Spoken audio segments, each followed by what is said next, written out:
언어 생활. 이 언어라고 하는 것은 얼마나 중요하냐. 아무리 강조하더라도 그 무리가 없을 정도로 이 중요성을 가르쳐주고 있죠. 그 헌담을 아주 즐겨하는 자가 한 여인이 있었는데, 이상하게도 헌담하면 막 재밌어가지고 헌담을 들은 자가 이 성격상 그런 사람이 있어요. 근데 우리나라만 있는 줄 알았더니 유대 땅에도 있었던 모양이에요. 그 납비가 하는 말이, 그걸 어떻게 해서 좀 교육을 시킬까 하다가 그 깃털 아시죠? 이거 오리털 뭐 깃털 이렇게 빼가지고 오리털 잠바 있듯이 뭐 거위털 이런 것처럼 아주 그 부들부들한 그 깃털을 자루 하나에 딱 이렇게 담아가지고 그 여인에게 이것을 그 길에 나가가지고 쭉 펴놓으라고 그랬어요. 다 펴놓고 그 다음에 또 주워 담으라라고 이렇게 이야기를 합니다. 그래서 그 여인이 영문도 모른 채 그 납비에게 받은 한 자루에 마대자루에 깃털을 가지고 와서 이거 뭐가 이렇게 가볍지? 부피는 굉장히 크잖아요. 근데 가벼워서 나중에 끌어봤더니 거위털인지 오리털인지는 모르겠지라도 어쨌든 깃털이에요. 그래서 그걸 쭉 이렇게 깔아놨습니다. 깔아놨는데 바람이 살랑살랑살랑 이렇게 부는데 그게 살랑살랑하는 그 바람에 의해서 깃털이 워낙 얇으니까 그냥 이리 날리고 저리 날리고 그런 거예요. 그 다음에 주워 담으라고 그랬잖아요. 마대 원위치로 다시 주워 담으라. 그랬더니 주워 담다 보면 이쪽으로 날아가고 이리 날아가고 막 하면서 이건 그 아주 자기의 몸짓을 하느라고 춤이 이제 추어진 거예요. 그러면서 도저히 이건 안 되는 거야. 그래서 선생님 이건 안 됩니다. 아니 바람이 안 불더라 안 되는데 이 바람도 살랑살랑 부는데 이 바람에 의해서 그 주워 담을 수가 없습니다. 그랬더니 납비가 되는 분이 하는 말이 안 되죠. 내가 그럴 줄 알았습니다. 그러면서 그와 같이 말이라고 하는 것은 이 자루 속에 있는 것 같은 것을 내가 내뱉었을 때는 주워 담을 수가 없습니다 하면서 우리나라 속담은 한 번 내뱉은 말은 주워 담을 수가 없다. 똑같은 말이죠. 그래서 자루 속에 깃털을 펴놓고 다시 주워 담으려고 했더니 주워 담을 수가 없더라. 이것은 말의 중요성. 한 번 했던 말은 주워 담을 수가 없다. 그래서 책임을 져야 된다. 이런 내용 교훈을 주고 있습니다. 그러면 여기에서 우리는 악인과 의인의 생활 속에서 악인은 어떤 말을 한다고 그랬어요? 미련한 말을 하죠. 의인은 어떤 말을 해요? 지혜로운 말, 슬기로운 말을 하는 거예요. 그래서 의인의 삶이 되어서 슬기로운 말을, 지혜로운 말을 하기를 원하는 이 잠언 기자. 그래서 1절부터 무엇을 가르쳐 주고 있는가 하면 훈계를 좋아하는 자는 지식을 좋아하거니와 징계를 싫어하는 자는 짐승과 같으니라. 여러 가지 표현을 할 수 있어요. 근데 징계를 싫어하는 자는 뭐가 같은다고 그랬어요? 짐승과 같다. 자, 사람이 이 애완동물들이 있어가지고 우리가 뱀 보면 얼마나 소름 끼칩니까? 근데 어렸을 때 키워가지고 뱀을 친구 삼고 뽀뽀하고 머리에다 목에다 걸고 또 다니고 막 이런 사람들 있죠. 그 대부분 애완동물 했을 때 강아지를 이제 이야기하는데 왜 하도 많이 키우니까 그래 반려동물이다 이렇게 말하잖아요. 근데 그 반려동물들이 아무리 똑똑하다 할지라도 사람을 능가할 수는 없는 거예요. 사람보다 낫다 뭐 이런 말들을 종종 하지만은 정말 자기 자식이 말을 징그럽게 안 들었을 때 개 오라면 오고 또 훈련시켜서 문닭과 리모컨 가지고 와 해서 갖다 주면 사람보다 낫다고 이렇게 말하지만은 그런 개하고 같이 평생 동안 산다고 가정해 보세요. 그러면 좋은 것은 있겠지만은 사람하고 비교할 수가 없는 거예요. 저도 개를 좋아하고 있지만은요, 이건 이 개를 좋아하는 것을 선이 어디까지인가 이런 것들을 비춰볼 때 뭐 아가가 아이고 엄마가 아빠가 막 하면서 아이고 내 딸 하는데 이건 생각을 좀 깊이 해봐요. 한 번은 전도하면서 우리 전도원이 그 나이도 드셨으니까 이제 노년에 전도하면서 살아야지 교회 다닌다 보니까 그랬더니 무슨 재미로 사나 그랬더니 이 개오고 노는 재미로 산대 권사님이가 돼요.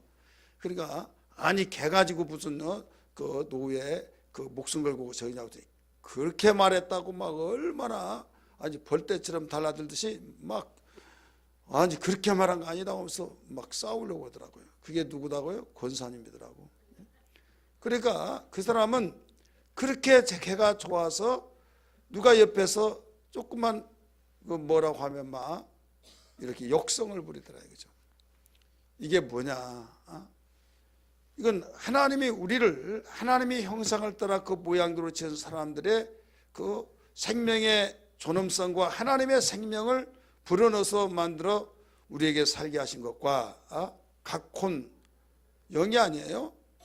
각혼이 그 영혼이 아니라 그 각혼이 있는 즉흥적으로 감정을 느끼고 즉흥적으로 느꼈다가 흙으로 왔다 그냥 죽으면 끝나는 겁니다. 거기에 목숨을 걸고 사는 사람들이 있어요. 그런데 솔로몬이라고 하는 지혜자가 그 징계를 싫어하는 사람, 바른 말을 해줬을 때 싫어하는 사람은 짐승과 같으니라 라고 말했어요. 짐승. 얼마나 이건 무서웠고 정말 다시 한번 되새겨 볼 말인 거예요. 바른 길로 가고 의인의 삶을 살라고 나무래주고 그랬는데 그것을 지혜로운 자와 여기에 미련한 자의 구분이 되어진 것이 1절에서 지식을 좋아하느냐 받아들이느냐 아니면 거부하느냐에 따라서 결과가 나타난다 이거죠. 그러면서 3절도 똑같이 이 2절 3절도 다 악인의 말이 나와요. 3절 보세요. 사람이 악으로서 굳게 서지 못하거니와 의인의 뿌리는 움직이지 아니하느니라. 악인은 절대 뿌리를 깊게 내리지 못한다. 그러나 의인은 굳게 뿌리를 내린다. 다시 말해서 장래가 있다. 영존하다는 거예요. 네가 인간으로서 내 형상을 따라 지음받은 너로서의 내가 원하는 진실하게 의인으로서의 의롭다함을 얻고 믿음으로 사는 자는 네 뿌리가 깊이 뻗어 내려가서 시냇가에 심은 나무가 사철에 계절을 따라서 열매를 냈듯이 바로 그런 삶이 된다 이거예요. 한마디로 장래가 있다는 거예요, 없다는 거예요? 장래가 있다는 거예요. 우리 주변에 종종 우리를 유혹할 때가 있어요. 악인이 승승장구하고 잘 되는 사람들이 있고 의인이 고난을 받는 경우가 있습니까, 없습니까? 있죠. 그럴 때 두고 하는 말이 맑은 물에는 고기가 사는 법이 아니야. 대충 적당하게 살아야지 너무 투명하게 살면 고기 안 살아. 그러면 그 말이 또 맞는 것 같기도 하고 그래서 유혹을 받습니다. 여러분 성경은 말하고 있어요. 악인은 망하리로다 이렇게 나오죠. 의인은 흥하리로다 이렇게 나오잖아요. 그런데 하나님 말씀보다 우리 현실적으로 유혹에 먹음직하고 보암직하고 탐스럽게 할 만한 것들이 유혹이 우리에게 주어진데 이것은 에덴 동산에서부터 나온 마귀의 술책입니다. 그래서 이 가면을 쓰게 하고 가장이 되어서 그럴듯하다 이거죠. 그래서 너무 정직하게 살면 이 세상에서 바로 왕따 당한다. 적당하게 살아. 그래 교회 다니면서도 적당하게 신앙생활하라. 그런 말들을 많이 합니다. 우리는 그것을 거르지 아니하고 분별하지 못하고 맞아 하면서 그 말을 듣고 함께 춤을 추듯이 동의한 사람들이 있다 이거예요. 이건 미련한 거예요. 분별하지 못한 자예요. 그래서 용기를 내서 강하고 담대하게 아무리 그런다 할지라도 성경은 이렇게 말하고 있다라고 우리가 말해줄 줄 아는 그걸 믿는 자만이 말할 수가 있죠. 그런데 깊은 물에 맑은 물에 고기가 살지 않은 것 같은데 여러분 고래가 수심 몇 미터에 사는 줄 아세요? 아주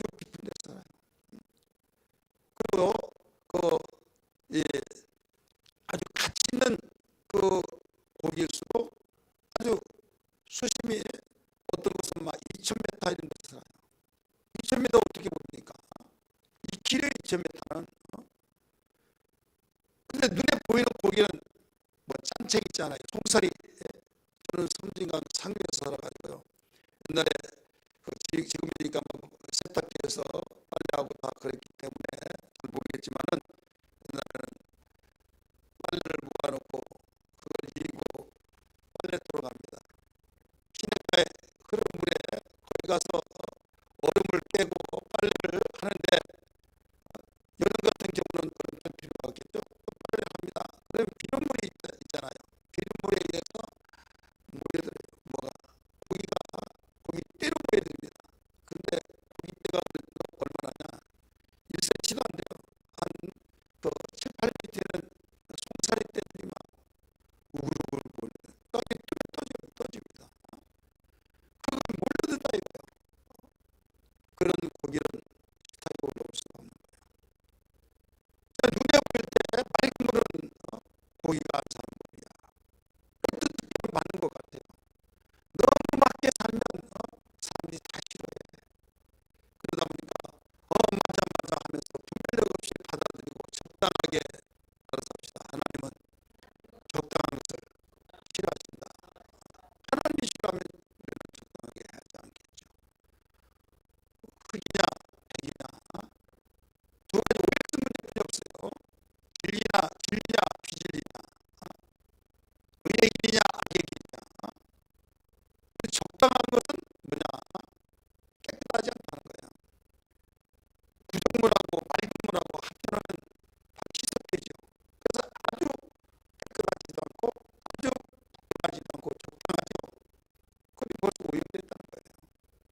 그래서 여기에 시편 또 잠언 이런 기자들이 계속적으로 가르쳐주고 있는데 여기에서 어떻게 생각할 것이냐 이걸 가르쳐준 겁니다. 5절 말씀 보세요. 의인의 생각은 정직하여도 악인의 도모는 속임이니라.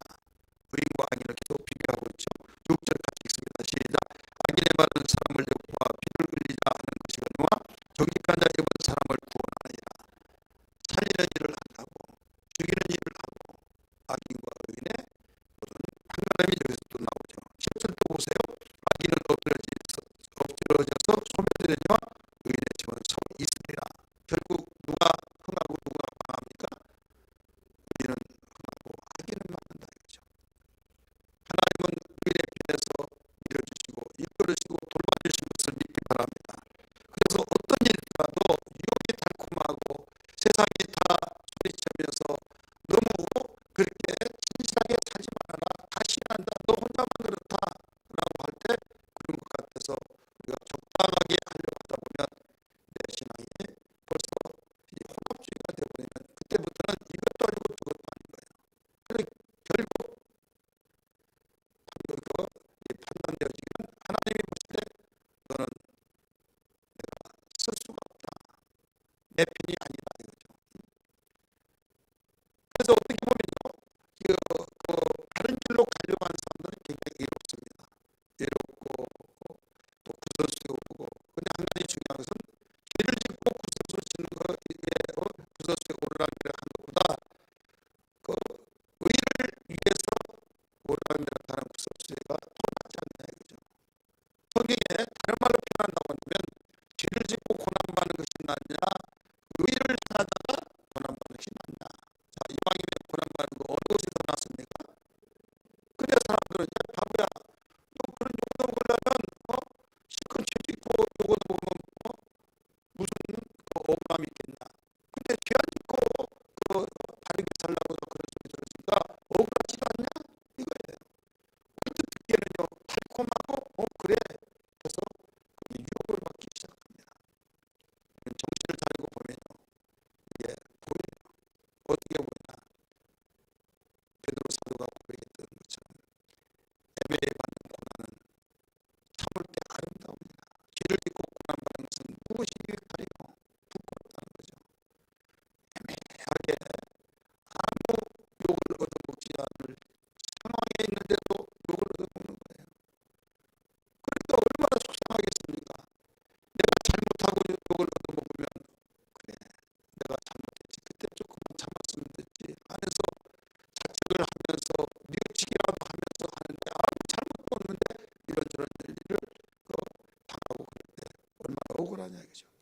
이것을 누가 먼저 아시고 계십니까? 하나님이 먼저 아시고 계시죠. 그래서 참아라, 내가 안다 이거예요. 그러면서 애매의 고난을 받는 자는 참으면 아름다우니라, 유익하다 이거예요. 그래서 우리가 누가 알아주지 않는다 할지라도 우리 주님이 아시기에 위로를 받아야 될 줄 믿기 바랍니다. 사람들은 사람들로부터 그랬어 안 그랬어, 내 편에서 좀 이야기 좀 해줘, 나 좀 변호해줘 해가지고 내가 이런 사람이라고 그런 사람이 아니라고 이렇게 변호를 통해서 인정받으려고 하지만은, 내가 아니라고 했을 때, 양심과 하나님이 나를 기억하실 때 아니라고 하는 것을 말했을 때 인정해 주면 감사하고 고마울 일이지만은, 아니면 아무리 말하더라도 아니라고 한다면 어떻게 하겠습니까? 그때는 주여 주님은 아시죠 하면서 주님의 말씀에 위로를 받고 인내할 수밖에 없다는 걸 믿기 바랍니다. 여러분, 요셉에게서 잘 우리에게 보여주고 있잖아요. 요셉이 얼마나 억울합니까? 억울함을 당했을 때 아니라고 하면서 어떤 소리를 지르고 변호를 자기가 정말 진실한 것을 보여주기 위해서 이모저모 백방으로 뛰어다니고 그러지 않았잖아요. 왜 그러지 않았냐? 자기는 한마디로 종놈이에요. 보디발의 집의 종의 입장에서 아무리 뛰어다녀서 변호하려고 한들 누가 인정해 주겠습니까? 그렇잖아요.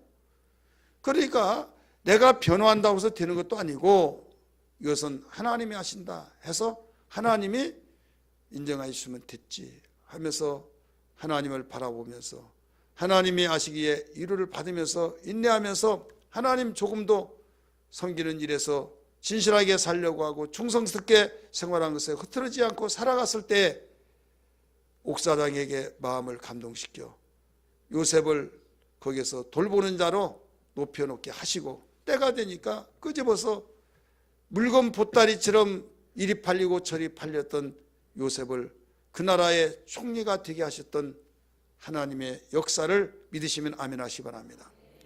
그래서 거칠해 볼 때는 참 바보 같잖아요. 이왕에 그럴 바야 즐기고 그렇게 해서 감옥에 가서 뭐 억울하지도 않지, 이렇게 욕이 우리에게 스며들어온다 이거죠. 하지만은 우리에게는 어떤 일이 있더라도 억울할 때는 주님 바라보자 이거죠. 따라서 합시다. 억울할 때 주님 바라봐야 된다. 주님은 인정하시고 주님은 나를 신원하시고 그 언젠가는 다 드러나게 되어 있고, 오히려 그것이 나에게 큰 유익으로 반전되어질 수 있는 계기가 된다는 것을 알아야 될 줄 믿기 바랍니다.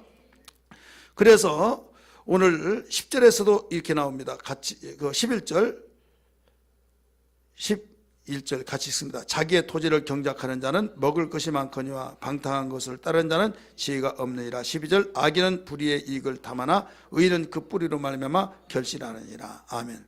자, 악인들은 놀고 먹는 사람, 그러면서 잘 살려고 한탕주의에 빠졌다고 한다면, 의인들은 자기가 행한 대로 거기에서 얻어진 것을 가지고 산다. 그래서 경작할 때 얻어진 걸로. 그래서 12절에 악인은 불의의 이익을 탐한다. 자, 불의의 이익, 내가 노력하지 않고 내가 심지 않고 어떻게 해서라도 내가 잘 살아야지, 이건 악인의 심보요. 결국 거슬러 올라가면 누구의 심보입니까? 마귀의 심보예요. 마귀가 흥하겠습니까? 아니에요. 흥한 것까지 보이나 그는 지금 계속 기울어지고 있는, 마귀를 위해서 예비하고 있는 그 지옥으로 떨어지고 있는 상황이라는 걸 알아야 될 줄 믿기 바랍니다. 그러나 여기에 의인은 뭐라고 그랬습니까? 의인은 여기에 12절에 뿌리로 말미암아 결실하느니라. 왜 여기에 뿌리라고 하는 단어로 설명을 하고 있습니까? 뿌리는 절대 죽지 않습니다.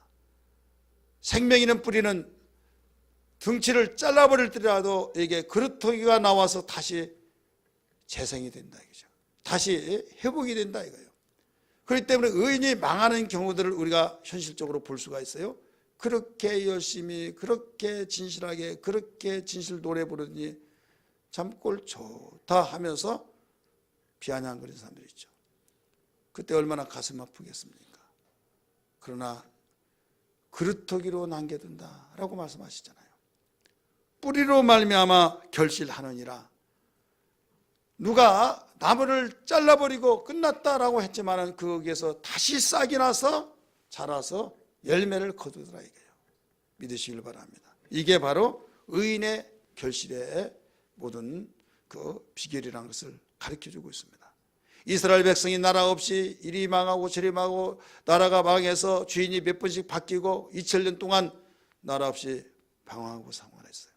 그러나 하나님이 그들에게 약속하시기를 내가 아브라함에게 약속했다, 다윗에게 약속했다 해서 다시 시온에 돌아와서 노래를 부를 것이라고 선지자들을 통해서 예언했을 때 그대로 되어졌어요.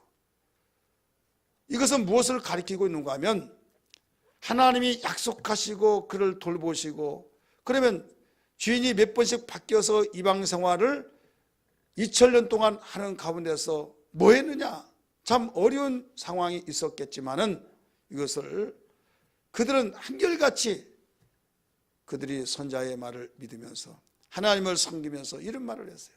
우리는 시온으로 돌아간다. 하나님이 약속하셨다.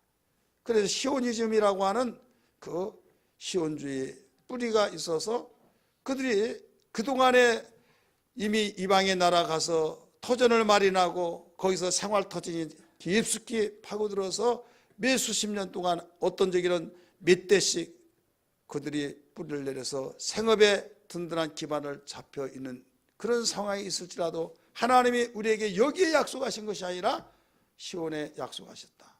그래서 다 청산하고 그리로 가는 거예요. 와서 봤더니 황무지가 되었고 불타 완전히 숲이 이루어졌고 거기에 또 좀 그 의지하고 살만한 그곳은 다 바위 덩어리였고 그래서 그들은 머리를 다 사용했는데 세숫대야 같은 데다가 흙을 해서 들고 또 이고 해서 바위를 다 덮어버렸어요. 바위를 덮어서 흙으로 다 덮었다 이거. 그래서 나무를 심었어요. 나무를 심었더니 나무가 쭉 자라는데 제가 성류순례 갔을 때 눈이 엄청나게 많이 왔는데 가이드 하는 말이 눈이 많이 와가지고 뿌리가 뽑혀서 이렇게 됐다고. 보았던 그 나무가 완전히 나무가 다 벌렁벌렁 다 낮아빠지듯이 뿌리가 완전히 수평으로 다 보이는 거예요. 어떤 것은 뿌리가 한 45도로 하늘을 쳐다보고 있는 거예요. 아니 눈이 많이 왔다고 어떻게 이렇게 뿌리채 뽑히냐라고 물어봤을 때 자기도 모르는데 어쨌든 눈이 많이 와가지고 그렇다는 거예요. 눈이 많이 와서. 근데 눈이 많이 와서 가지가 뿌려져선 뿌려졌지 어떻게 나무 뿌리채 뽑혀지냐. 가이드는 몰라. 그런데 나중에 제가 그것을 지금이니까 인터넷 찾아보면 다 이것저것 나오겠지만은 제가 나름대로 여러 가지 그 책을 보고 연구한 가운데 이런 일이 있었느냐라고 할 때 진짜 있었다 이거예요. 근데 왜 그러냐? 그 역사가 나온 거예요. 바벨론에 포로로 잡혀가서 나중에 하나님의 해방명령 통해서 다 돌아왔는데 고국에 와서 보니까 완전히 피폐해졌던 그 고국의 땅. 이때 농사를 짓고 살아야 할 그곳에 완전히 숲이 이루어졌고 또 산에 나무가 있어야 할 곳에 바위가 있어서 완전히 거꾸로 되어졌을 때 그걸 다 개간하고 흙을 갖다가 남녀 할 것 가릴 것 없이 모두 산을 이 바켓스에다가 대야에다 이어서 다 흙을 모아서 이제 나무를 심을 만큼 높이를 이제 흙을 쌓았죠. 나무가 잘 자라는데 왜 그렇게 넘어지느냐? 무게에 의해서. 나무는 높죠? 잠자라니까 한 50년 만에 처음에 그렇게 많은 눈이 왔다는 거예요. 그래가지고 그 무게를 못 이겨서 이제 이 바위가 이제 맨 마지막이잖아요. 거기 이제 흙을 1m를 높였다고 봅시다. 그러니까 이게 흥청하면서 기울어지면서 그게 뿌리가 옆으로든지 45도 하늘을 쳐다보는 이렇게 되어졌던 거예요. 이것은 설명이 안 될지라도 현실적으로 실제로 그렇게 드러난 거예요. 자, 뿌리가 없으면 그와 같은 거예요.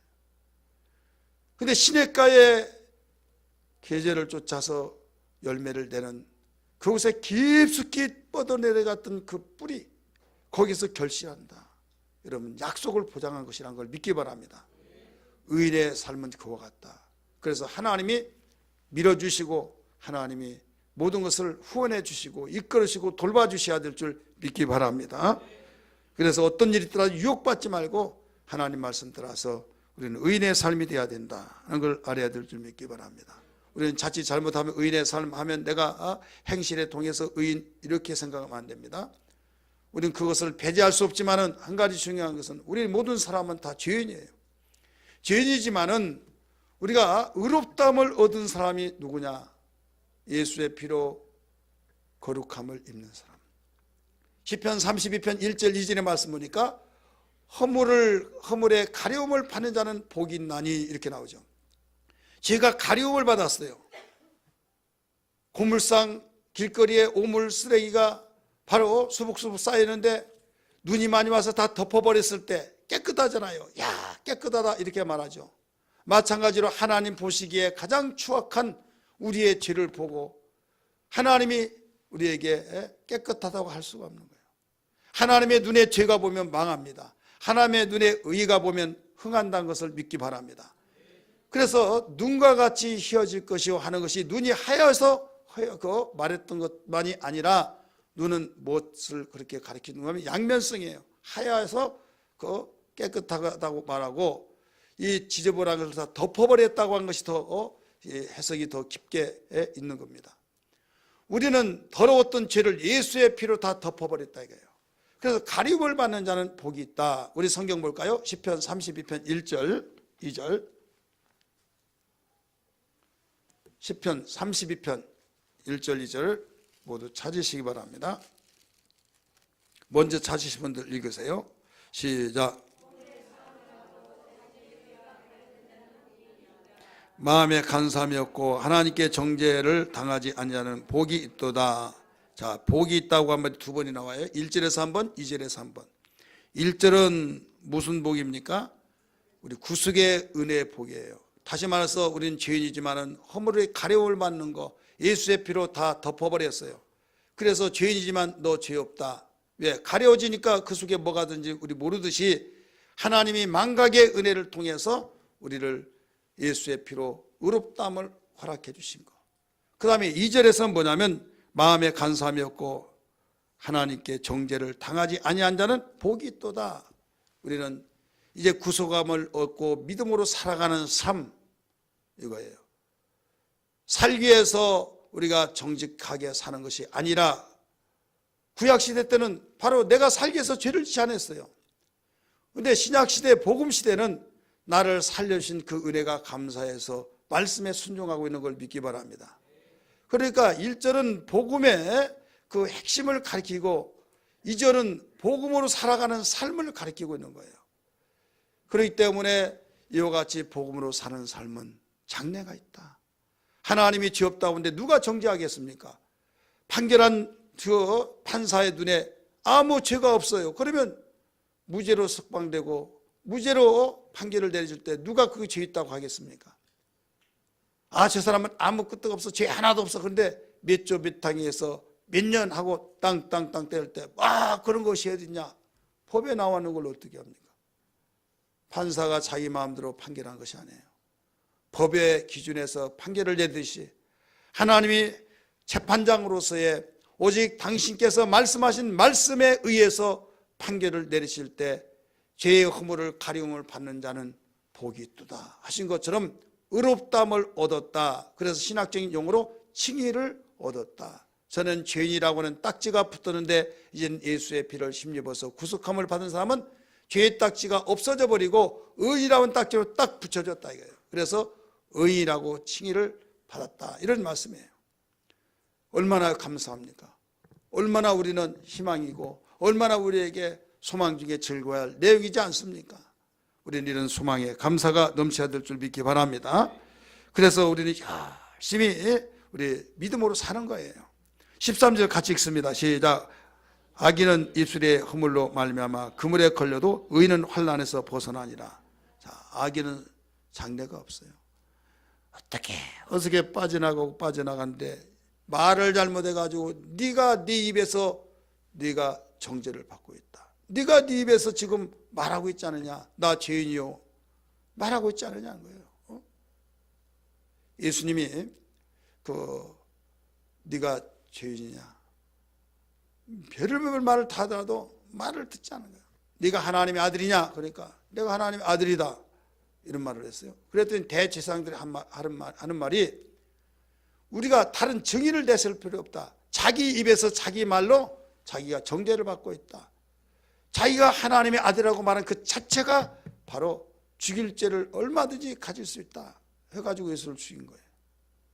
자, 그들은 하나님의 이름을 함부로 쓰지 말라고 말했고 하나님의 이름은 하나님만이 가지고 있는데 인간이 저 산골짜기에 그 산 촌동네에서 사는 녀석이 내가 하나님의 아들이다. 그러면 지가 하나님의 아들이란 말이냐 이거죠. 이건 신성모독이다 해가 죽인 거예요.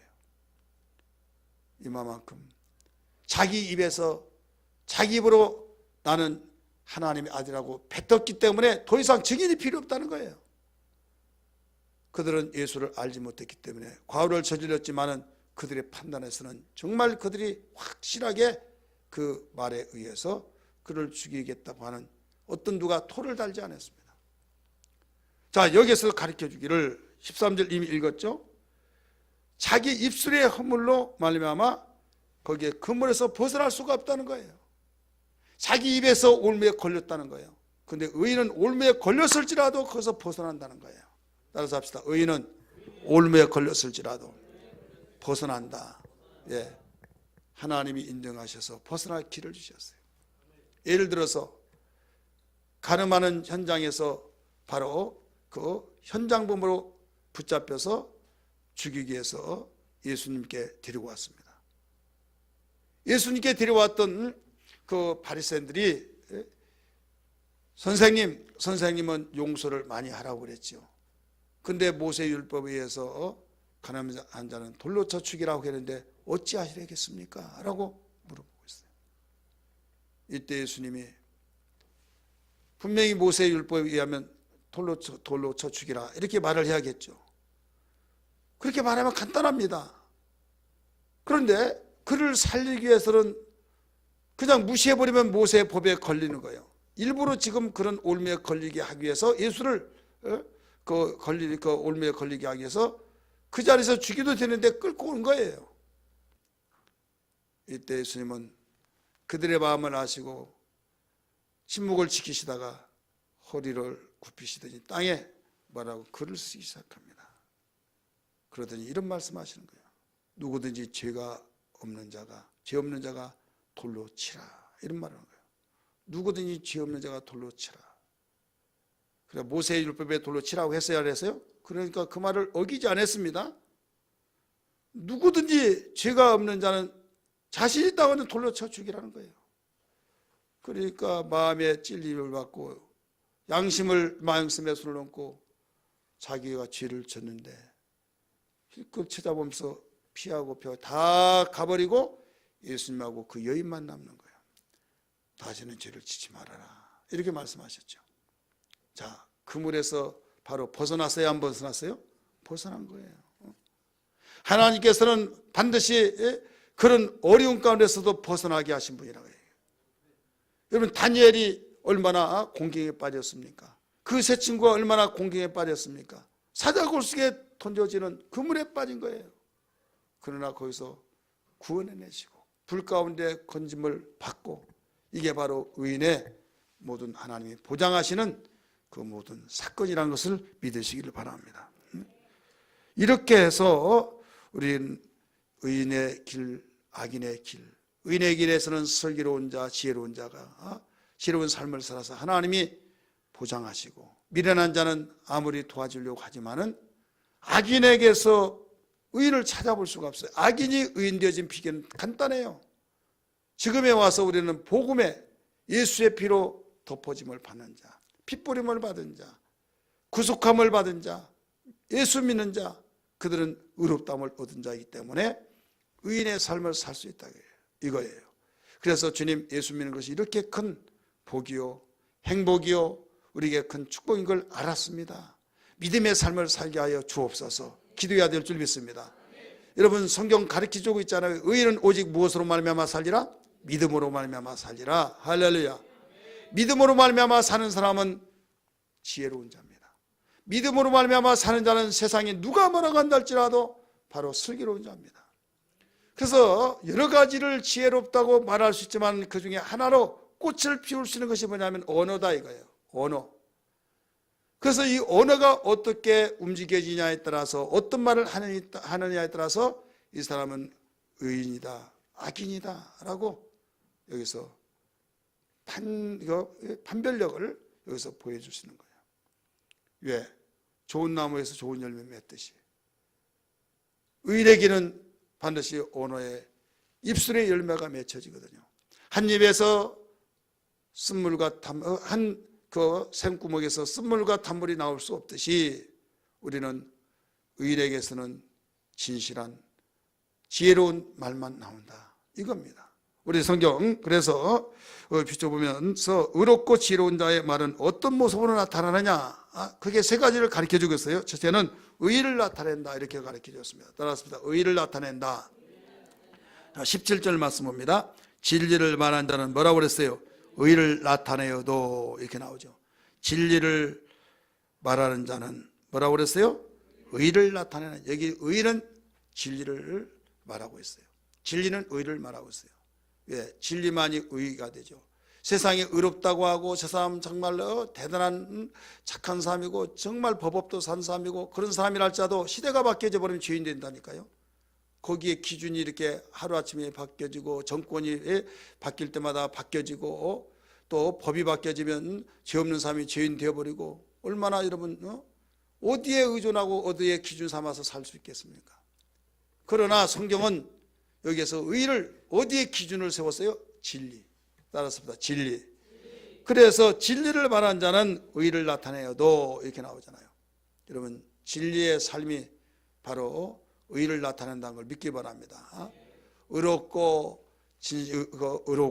진실하게 사는 사람은 바로 지혜로운 자인데 이 사람에게는 의를 나타낸다. 근데 반대로 뭐라고 나왔습니까? 하반절에 거짓증이는 속이는 말을 하느니라. 속이는 말을 한다 이거죠.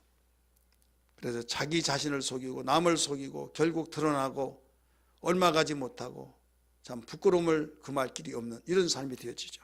두 번째, 의롭고 지혜로운 자의 말은 어떤 모습으로 나타나느냐? 바로 몸에 좋은 양약과 같다. 몸에 좋은 약과 같다. 양약이라고 나오죠. 18절 보세요. 칼로 찌른 같이 함부로 말하는 자가 있거니와 지혜로운 자의 혀는 양약과 같으니라. 약과 같다는 거예요. 상처투성이로 아픔과 신음 속에서 그 괴로움을 당하고 더 지나서 더 이제는 약도 잘 듣지도 않냐고 고통스러워하는 그에게 여기에서 지혜로운 자의 혀는 양약과 같다. 지혜는 어디에서 나왔어요? 의인에게서 나오죠. 이런 말 한마디가 이렇게 살리기도 하고 죽이기도 하고.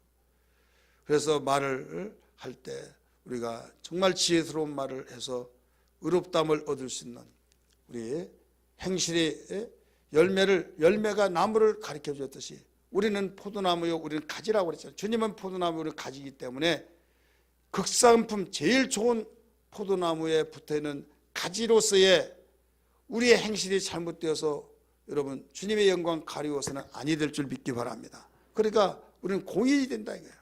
나로 말미암아 주님의 영광이 가리운다면 어떻게 되겠어요? 그래서 우리 속에서 양약이 될 수 있을지언정 우리는 독약이 돼서는 안 된다. 겨우 살려놨고 이제는 살겠다는데 독약을 줘서 결국 죽게 되면 어떻게 하겠느냐 이거죠. 나는 핏값으로 사서 그를 살려놓는데 너는 네가 뭐길래 죽이느냐 이거예요. 근데 뭘로 죽이냐? 말로 죽인다 이거예요. 말로. 겨우 힘들게 부들부들 떨고 막 걸음마하듯이 부들부들해서 겨우 일어나는데 팍 밀어버려서 완전히 큰 부상자가 되어진다고 하면 어떻게 하겠느냐.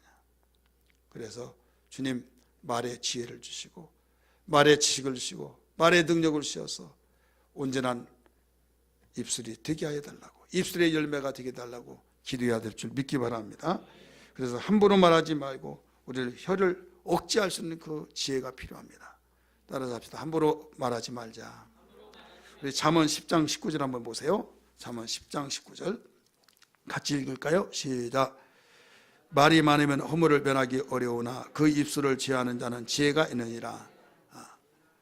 말을 많이 하면 뭐가 있다고 그랬어요? 허물을 면하기 어렵다 이게요. 아무래도 말을 많이 하면 실수하는 경우가 많죠. 그 나중에 허물이 딱 드러나요. 그러면 아니라고 하더라도 면치를 못한다. 네가 말했지 않느냐고, 언제 말했냐고 막 또 그러면 거짓말한다고. 아니 증거를 내놔보라고 그러면 말 다 했냐고. 그래 얼마든지. 나중에 녹음기를 언제 녹음했나 탁 틀어주면 그때는 차라리 말 안 했으면 얼마나 좋아.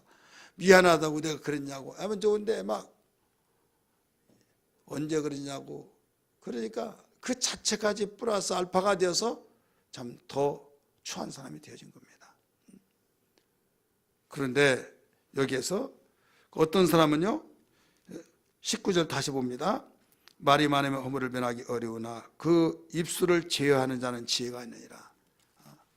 그 입술을 절제하는 자, 지혜가 있다. 그래서 어떤 상황 속에 그 말하기를 좋아하고 막 나서서 그 사람 때문에 다른 사람이 말 그쳐지기를 기다리고 그러는데 끝까지 계속 못하다라는 것이 다다다다다다 막 거기에 삐짓고 들어갈 수가 없어요. 얼마나 말을 숨도 안 쉬고 하다시피 막. 그러니까 어떤 사람이 그러더라고요. 그분도 참 말을 잘하는데 어떤 사람이 말을 잘하니까 기다리다가 말을 자기가 그 삐짓고 들어갈 틈이 없더라고. 나도 어디에 누구한테 말 잘 못한다고 말은 듣지 않고 정말 말 잘한다는 말을 들었는데 나보다 더 잘하더라고. 그래서 삐짓고 들어갈 데가 없다. 그런데 그렇게 말을 잘하는데 나중에 다 그래 잘해서 참 감탄한다 할지라도 실수를 딱 했다. 그러면 어떤 사람 입이 묵어가지고 빙긋이 웃고 그냥 아무 소리 안 하면 그 사람은 문제가 있어요 없어요? 생겨지지 않아요. 그러니까 그 사람 지혜스럽다고 말한다 이거죠. 그러니까 모르면 그냥 잘난 체하고 내가 이렇게 저렇게 하고 어떤 사람 말을 안 가다 보면 도대체 당신 직업이 뭐냐고 뭐 했냐고 화장지에 대해 이해했더니 내가 화장지 장사를 3년 하고 또 먹는 데 두부 이야기도 내가 두부 공장을 하고 또 장롱에 대해서 이야기도 내가 장롱 내가 가게를 하고 막 경찰 이야기했더니 내가 경찰을 완전히 내 앞에 망신당했다고 하고 막 안 해본 거 없어. 도대체 안 해본 것이 뭐냐고. 근데 어떤 사람은 듣고만 있는 거예요. 그냥 듣고만 있어서 손에 들 것 없잖아요. 잘 들어주기만 하더라도 고맙다고 하죠. 그런데 듣지도 않으면서 막 그 말을 카트시키면서 잘라버리고 자기가 막 하느니라고. 이것은 미련한 것이다. 이렇게 일러주고 있습니다. 그래서 양해하게 되는 우리 선한 말을 해야 될 줄 믿습니다. 따라서 합시다. 양해하게 되는 선한 말을 하자. 우리 16장에도 나와요. 16장 24절 말씀 봅니다. 16장 24절 같이 읽습니다. 시작. 선한 말은 꿀송이 같아서 마음에 달고 뼈에 양약이 되느니라. 자, 선한 말은 꿀송이 같아서 마음에 달고 뼈에 양약이 되느니라. 자, 이왕에 우리는 말할 때 선한 말하기를 바랍니다. 진실한 말을 하기를 바랍니다. 진리의 기준을 두고 말하기를 주의 이름으로 축복합니다. 마지막 세 번째는 이 의롭고 지혜로운 자의 말은 어떤 모습으로 나타나냐. 첫 번째는 어떻게 나타난다고 그랬어요? 의를 나타낸다. 의. 두 번째는 몸에 좋은 약과 같아. 세 번째는 그 입술에 영원히 보존된다. 이렇게 나와요. 따라하십시다. 그 입술이 영원히 보존된다. 우리 19절 말씀 봅니다. 12장 19절 시작. 진실한 입술은 영원히 보존되거니와 거짓 혀는 잠시 동안만 있을 뿐이니라. 자, 진실한 입술은 진리를 말하는 진실한 입술이죠. 진실한 입술은 영원히 보존되거니와 아름다움이 보존되면 그에게 영광이 되거니와 참 지옥적인 것이 기록되면 여러분 오명을 씻을 수 없는 부끄러움이에요. 그래서 우리는 이왕에 영원히 기록되어지는 남는 영광스러운 그런 말이 남겨져야 될 줄 믿습니다. 이것은 진실을 말한 자, 진리를 말한 자, 이 사람만이 되어진다고 성경은 가르쳐주고 있어요. 이 카라이라고 하는 사람이 있는데 그 사람은 무슨 말을 하는가 한번 들어보세요.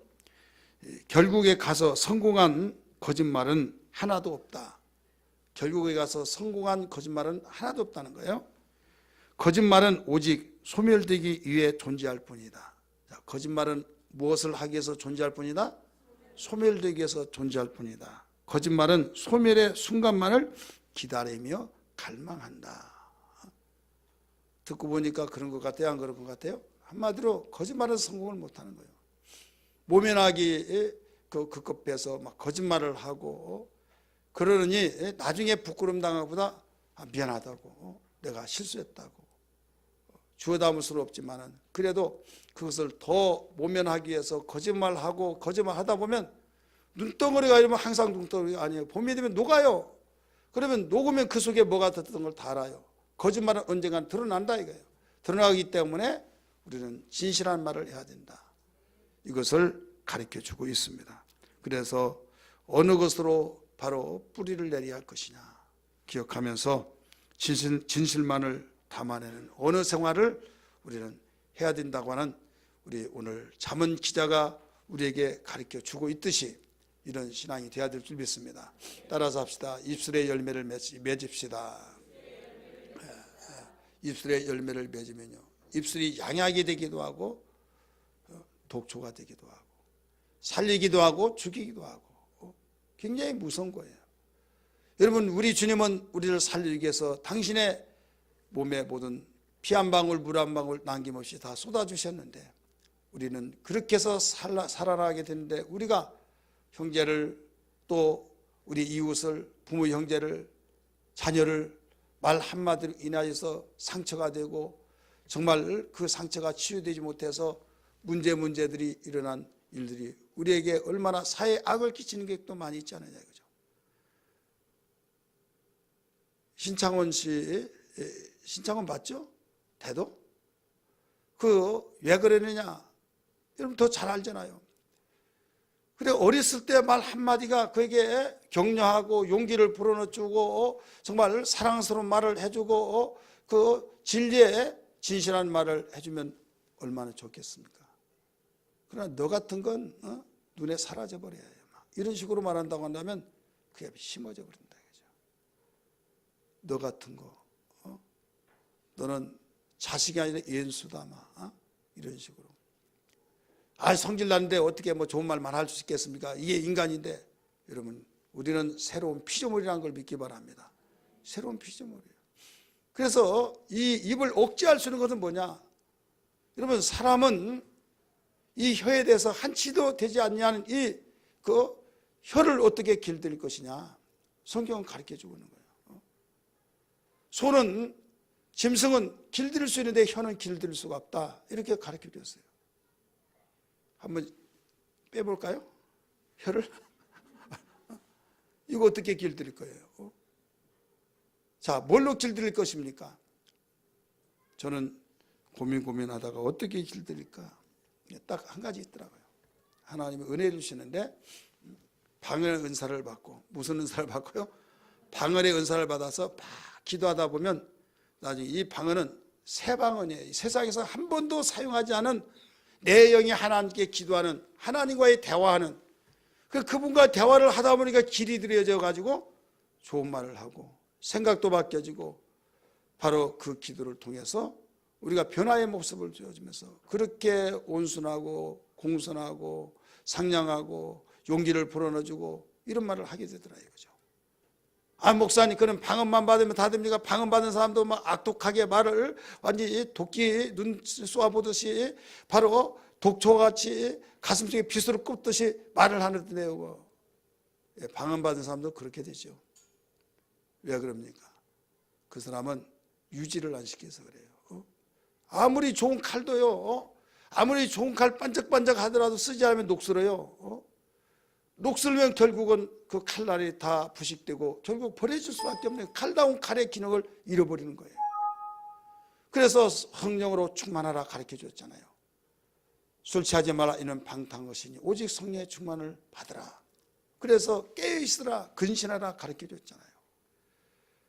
그래서 우리는 성경은 한 번 은혜 받았다고 해서 영원히 가는 것이 아니라 은혜 받은 것을 얼마만큼 귀하게 여기고 감사히 여기면서 깨어있는 그 삶이 중요한지 이것을 일러주신 거예요. 은혜 받고 은사 받고 이것도 하나님께서 주신 그 은혜야말로 너무 귀하고 감격스러워서 정말 내가 이것으로 내 영광을 삼으리라 하면서 귀하게 여긴 자는 끝까지 여러분 잘 사용하여서 변화의 삶을 하나님께 영광이 되어지고 행복의 지름길로 가는 역사들이 있다는 걸 믿기 바랍니다. 저와 함께 방언의 은사를 받고 함께 신앙생활했던 우리 선후배들이 있었어요. 근데 그들은 몇 달 못 갔어요. 저는 지금까지 왔어요. 왜 그러냐? 너무 힘들게 받았어요. 다른 사람들은 그냥 그날 왔는데 그냥 받고 또 그 이튿날 받고 그 당시는 붕해도 월요일부터 토요일날까지였습니다. 아무리 울고 불고 부르짖고 하더라도 방언 은사를 주시지 않았어요. 그래서 하나님께 하나님 전도 안에 와서 그렇다고 하면서 전도해오면 받는다고 강사님이 말씀하셔서 오늘 3명을 데려왔는데 난 먼저 주실 것이지 왜 3명 그 사람에게 먼저 그 아이에게 주고 나는 체면이 이게 뭡니까? 하면서 그렇게 기도하더라도 안 주시더라고요. 금요일날 저녁 마지막 날 밤입니다. 이제 토요일날 저녁 금요일날 저녁 잠만 자면 이제는 여러분 시장도 파장이라는 게 있잖아요. 파장. 장이 시작된 것은 파장은 이미 몇 시까지 하니까 그때까지 견뎌주지만 이제는 다 마무리한 작업이에요. 부흥강사들이 지금같이 자가용 있는 것도 아니고 그때 토요일날까지 하니까 그 파장과 같이 내일 아침에 간다. 그러니까 받은 은혜 잘 유지하고 잘 목사님 순종하고 신앙생활 잘하라고 하면서 그냥 떠나는 거예요. 이제 내일 아침이 끝나버리는 거예요. 얼마나 조급하겠습니까? 마지막 날 저녁에 여러분 간증에서 아신 바와 같이 에스겔서 37장 1절에서 11절에 이런 말씀, 거기에 에스겔 골짜기에 빠른 해골떼들이 뼈다구가 나무같이 바삭바삭 말랐지만은 말씀을 대언했을 때 뼈들이 움직이고 가살이 울리고 거기에 입혀지고 가죽이 입혀지면서 인자야 이 시체가 능히 살겠느냐, 주께서 아시나이다. 이 시체에게 대의 영을 통해서 생기가 들어가게 하라 하니까 생기더라. 이 사망을 당한 시체에게 생기가 들어갈지어다 하니까 들어가니까 막 기지개를 켜고 막 벌떡벌떡 일어나서 그 대장이 호령하니까 막 그 심열 종대 행대하니까 막 군대 막 그 사회를 하고 있더라 이거죠. 그 말씀을 하시는 거예요.